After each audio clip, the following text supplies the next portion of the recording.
नमस्कार दोस्तों, जय हिंद जय भारत। कैसे हैं आप लोग? आशा करता हूं सभी लोग ठीक होंगे। जी हाँ दोस्तों, इस वीडियो को ध्यान से देखिएगा, समझिएगा, सुनिएगा।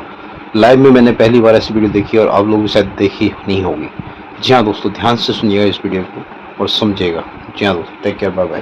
के सपने पूरे करने और घर को ठीक से चलाने में निकाल देता है। उसके जेब में पैसे हों ना हों, पर दिल में हौसला जरूर होता है। खुद के लिए 500 रुपए का जूता भी नहीं खरीदेगा, पर औलाद की खुशी के लिए 5000 का जूता भी उसके पैरों में पहना देगा।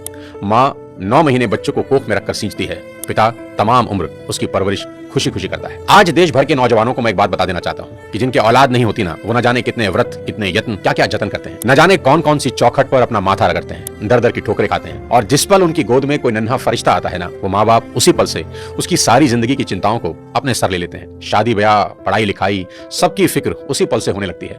माँ बाप थोड़ा थोड़ा पैसा बचा के बेटियों के लिए एक एक गहना बनाना शुरू करते हैं ताकि उसकी शादी में काम आ सके। एक बाप अपने जीवन भर के प्रोविडेंट फंड का तमाम पैसा एक झटके में हंसते हंसते अपने बच्चों को दे देता है। माँ बाप बच्चों के लिए किसी भी हद तक जाने को तैयार रहते हैं। मैं खुद 2 प्यारी सी बच्चियों का पिता हूं और यकीन मानिए, अगर कोई मुझे गारंटी दे कि किसी पहाड़ पर चढ़ने से मेरी बेटियों का फ्यूचर सेफ होगा, तो मैं बिना देर किए नंगे पांव उस पहाड़ पर चढ़ना शुरू कर दूंगा।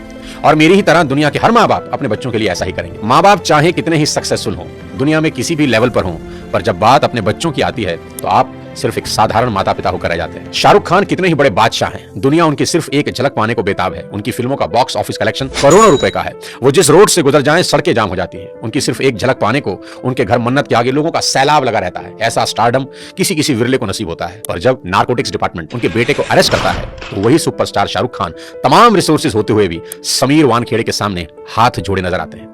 उनके फोन की चैट लीक हुई जिसमें वो बहुत भावुक होकर समीर वानखेड़े से रिक्वेस्ट कर रहे हैं कि आप मेरे बेटे को छोड़ दें। दुनिया का सबसे बड़ा सुपरस्टार जिसे दुनिया झुका ना सकी, औलाद के 2 आंसुओं ने उसे तोड़ कर रख दिया। पिता होना इतना मुश्किल है। राजा दशरथ बहुत पराक्रमी राजा थे।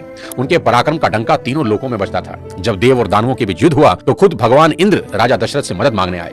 दानवों की सेना जिस राजा दशरथ के नाम से कांपती थी, उन्हीं राजा दशरथ ने अपने पुत्र राम के बिछड़ते ही अपने प्राण त्याग दिए।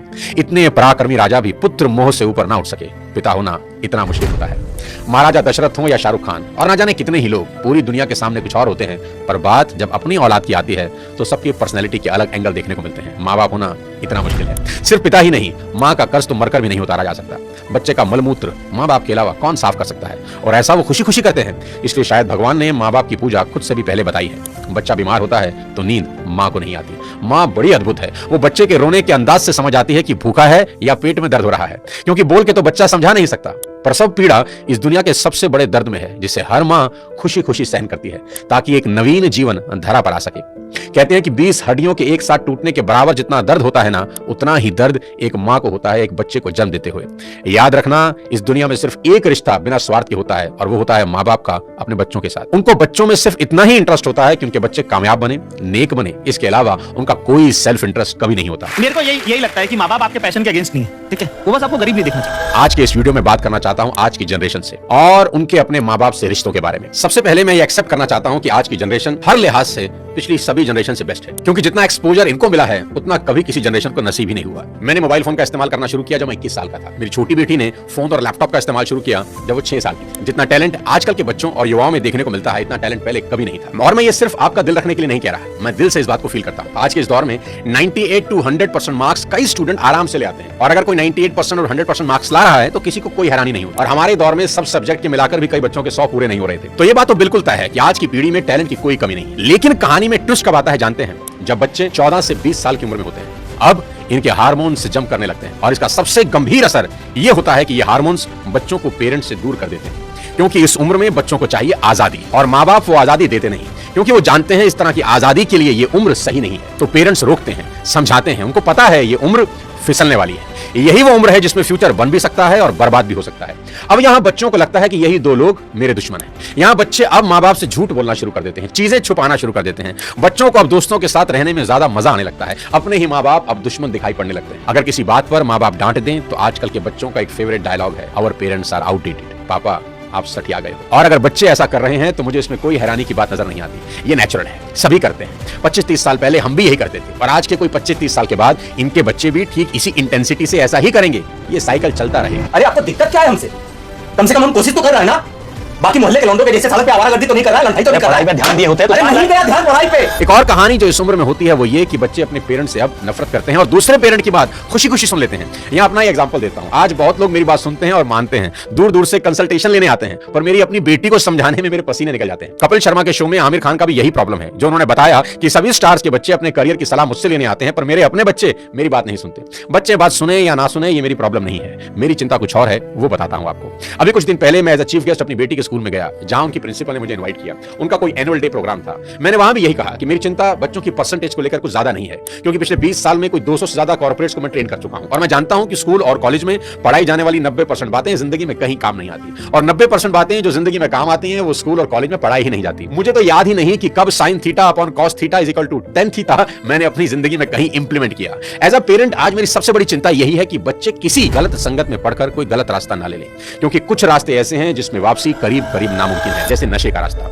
जहां एक बार इंसान चला जाए तो फिर वापस नहीं लौटता। नशे पर एक पूरा वीडियो मैंने बनाया है, एक बार जरूर देखना। कोई ऐसा कदम ना उठाएं जिसका पछतावा उन्हें सारी उम्र हो। एक शेर है कि एक गलत कदम उठा था राहे शौक में, एक गलत कदम उठा था राहे शौक में और मंजिल तमाम उम्र मुझे ढूंढती रही। कि आदमी एक गलती करता है और फिर रास्ता कभी मिलता नहीं। और मेरी तो सभी स्कूल टीचर से बस इतनी ही उम्मीद है और गुजारिश है कि वो बच्चों को एक अच्छा इंसान बना दें, क्योंकि टीचर आज जो पढ़ाने वाले हैं उससे ज्यादा ज्ञान तो गूगल पर एक क्लिक में अवेलेबल है। आज टीचर की रिस्पॉन्सिबिलिटी पहले से कहीं ज्यादा है। वो अपने स्टूडेंट्स को मॉरल वैल्यू सिखा दें, बस देश के लिए कुछ करने का जज्बा उनमें भर दें तो सोने पर सुहागा हो जाए। और अगर माँ बाप के प्रति ग्रेटिट्यूड की भावना उनके अंदर आ जाए तो वो कुछ ना कुछ जिंदगी में कर ही लेंगे। टीचर इंश्योर करें कि बच्चे कुछ भी छुपाएं नहीं और अपनी सभी छोटी बड़ी बातें अपने टीचर से या पेरेंट्स से डिस्कस जरूर करें। उन्हें समझाएं कि अगर कोई भी प्रॉब्लम है तो उसका हल जरूर है।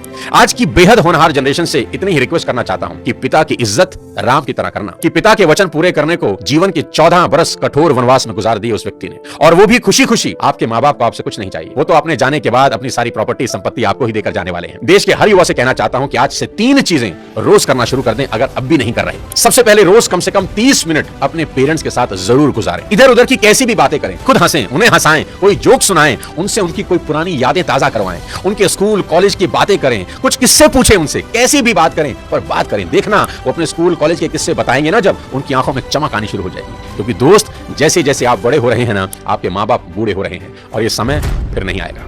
उनके जाने के बाद बड़ा अफसोस होता है कि काश ये कर लेता, वो कर लेता। उनका कर्ज सारी जिंदगी नहीं उतार सकते, पर अपना समय उनको देकर उस कर्ज का इंटरेस्ट जरूर भर सकते हैं। मुनव्वर राणा का एक शेर है कि लौट कर जैसे भी हो ऐ जाने पिदर आ जाना, लौटकर जैसे भी हो ऐ जाने पिदर आ जाना, ऐसी वैसी जो खबर सुनना तो घर आ जाना, और वक्त रुखसत हमें इज्जत से सलामी देने, जब डुबोने लगे दरिया तो नजर आ जाना। आस पास ही रहना अपने माँ बाप। दूसरी बात, भूल कर भी उनसे ऊंची आवाज में कभी बात ना करना। उनको कभी यह एहसास ना हो जाए कि अब हम बूढ़े हो रहे हैं, कमजोर हो गए, इसलिए हमसे ऐसे बात की जा रही है। याद रखना, आपकी वजह से उनकी आंख से निकला एक आंसू आपकी तमाम जिंदगी बर्बाद कर सकता है। माँ बाप तो फिर भी माफ कर देंगे, पर वो माफ नहीं करेंगे। तीसरी सबसे इंपॉर्टेंट चीज, बिना माँ बाप के पैर छुए घर से मत निकलना। अपने दिन की शुरुआत उनका आशीर्वाद लेकर ही करना। मैं आपको ये अपने पर्सनल एक्सपीरियंस से बता रहा हूं कि एक ऐसा सुरक्षा कवच है जो आपको बड़ी से बड़ी मुसीबत से बचा देगा। दिल से दिए उनके आशीर्वाद को भगवान भी नहीं टाल सकते। बस ये 3 चीजों पर अमल करना शुरू कर देना मेरा दोस्त। मेरा दावा है देवता भी आपको आगे बढ़ने से नहीं रोक पाएंगे। मैं चाहता हूं कि आप इस वीडियो को पूरे देश के नौजवानों को भेज दें, हर माँ बाप को भेज दें। हर माँ बाप अपने बच्चों के साथ बैठकर ये वीडियो जरूर देखें, बच्चे अपने माँ बाप के साथ बैठकर इस वीडियो को देखें। बहुत सी चीजें हम रोज शेयर करते हैं व्हाट्सएप पे, यूट्यूब पे, यहां वहां से, पर आपसे रिक्वेस्ट है कि इस वीडियो को पूरे देश में शेयर कर दें और मिलकर भारत को एक बेहतर भारत बनाएं। अगले किसी और वीडियो के साथ फिर आपसे मुलाकात करूंगा, तब तक अपने स्वास्थ्य का ध्यान रखिए। Thank you so much. जी हाँ दोस्तों, जय हिंद। जिनको सुन रहे थे सोनू शर्मा है, और ये भी जीवन में बदलाव बहुत कुछ किया इन्होंने, उतार चढ़ाव बहुत देखा और ज़िंदगी को बदला। जी हाँ, डायरेक्ट सेलिंग में इन्होंने कदम रखा और सीख कर इस पर काम किया, तभी आपको कुछ बता पा रहे हैं ये लोग, सोनू शर्मा। जी हाँ, आप लोग भी जल्दी ज्वाइन कीजिए direct selling. Thank you, take care.